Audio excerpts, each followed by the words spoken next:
नमस्कार, आप सुन रहे हैं द बॉलीवुड रेडियो और मैं हूं आपके साथ आकाश।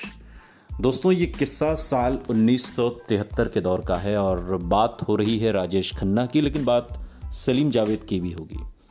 सलीम जावेद वो मशहूर स्क्रीन राइटर जोड़ी जिस पर यह आरोप लगा कि राजेश खन्ना के करियर को बर्बाद करने में सलीम जावेद का बहुत बड़ा हाथ था। लेखक जोड़ी सलीम जावेद से नाराजगी भी राजेश खन्ना को बेहद भारी पड़ी। ये सवाल बार बार उठा। इसका अंदाजा उन्हें पहले नहीं हुआ, लेकिन आने वाले सालों में राजेश खन्ना को इसकी बड़ी कीमत चुकानी पड़ी।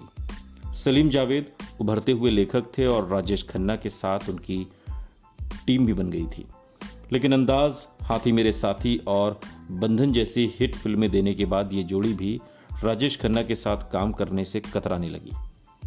इससे दो नुकसान हुए। पहला ये कि सलीम जावेद उस वक्त फॉर्म में थे और उनकी अच्छी स्क्रिप्ट्स राजेश खन्ना को नहीं मिली। दूसरे, वो स्क्रिप्ट्स उभरते हुए सुपरस्टार अमिताभ बच्चन को मिली, जो ऊपर चढ़ते चले गए और सदी के महानायक बने। उस दौर में खासतौर पर जावेद अख्तर के साथ राजेश खन्ना के झगड़े की खबरें फिल्म मैगजीन में बहुत छपी। दोनों के कैंप से मतभेद की अलग अलग वजह भी बताई गई, मगर खुलकर दोनों ने मतभेदों के बारे में कभी कुछ नहीं कहा। सलीम खान से जब एक बार पूछा गया कि इस मतभेद की क्या वजह थी, तो वो बताते हैं कि एक फिल्म थी भोला भाला। वो एक मराठी फिल्म पर आधारित थी और उसे वो हिंदी में करना चाहते थे, तो हमें स्क्रीन प्ले के लिए कहा गया। उसमें उन्होंने डबल रोल करना चाहा। क्रिएटिवली हम इस पर बिल्कुल सहमत नहीं थे। उन्होंने हाथी मेरे साथी के वक्त हमें सपोर्ट किया था, हालांकि वो हमें ब्रेक देने वालों में से नहीं थे। हमें तो सिप्पी फिल्म्स में पहले ही नौकरी मिल चुकी थी।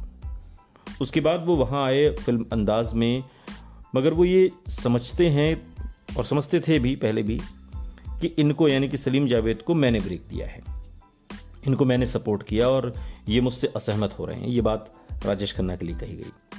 ये असहमति उनको बर्दाश्त नहीं थी। फिर जंजीर आई तो अमिताभ खड़ा हो गया। फिर हमने उनके साथ दीवार, त्रिशूल की, तो नेचुरली राजेश खन्ना ने सोचा होगा कि ये लोग मेरे साथ में थे और इन्होंने अमिताभ के साथ, अमिताभ के लिए फिल्में लिखी। आज भी ये बात अक्सर कही और लिखी जाती है कि सलीम जावेद ने जानबूझकर राजेश खन्ना का करियर खत्म करने की प्लानिंग की और एक तरह से उस दौर में अपनी लिखी हर स्क्रिप्ट में अमिताभ बच्चन के लिए मजबूत रोल लिखे गए ताकि वो राजेश खन्ना से बड़े स्टार बन जाएं। मगर क्या वाकई ये सच्चाई है? सलीम खान इस पर रोशनी डालते हुए कहते हैं कि एक लाइन थी, हमने उसको हाथ लगाए बगैर बड़ी लाइन खींच दी। डिलिबरेट, जानबूझकर तो होने का सवाल ही नहीं होता। You can not duplicate success. Amitabh आया था, उसकी 11-12 फिल्में फ्लॉप हो गई थी और एक के बाद एक, तो वो वापस जा रहा था। अगर जंजीर नहीं चलती तो वो वापस चला गया होता। तो डिलिबरेट कैसे हो सकता है कि सलीम जावेद इतने बड़े खुदा थे कि उन्होंने एक आदमी को लिया और कहा कि इसको हम राजेश खन्ना के अपोजिट खड़ा कर देंगे। कोई सोच भी नहीं सकता था उस वक्त कि राजेश खन्ना से बड़ा कोई स्टार हो भी सकता है। सलीम जावेद और अमिताभ बच्चन एक टीम के तौर पर उस समय पूरी फॉर्म में थे। दर्शक भी कुछ नया चाहते थे। वहीं राजेश खन्ना कई साल से खुद को दोहरा रहे थे और उनका बर्ताव भी इंडस्ट्री में कई निर्माताओं को नागवार गुजरा था। अमिताभ की कामयाबी और राजेश खन्ना की नाकामी के पीछे कई वजह थीं और सलीम खान बताते हैं कि इट इज़ वेरी रिडिकुलस। और बहुत से लोगों ने ये कहा कि सलीम जावेद ने राजेश खन्ना का डाउनफॉल रचा। अरे, हमारे हाथ में हमारा ही फ्यूचर नहीं था।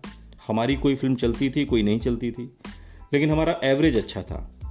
हम राजेश खन्ना जब आए थे तो उन्होंने भी तो इतने सारे स्टार्स को ओवरटेक किया।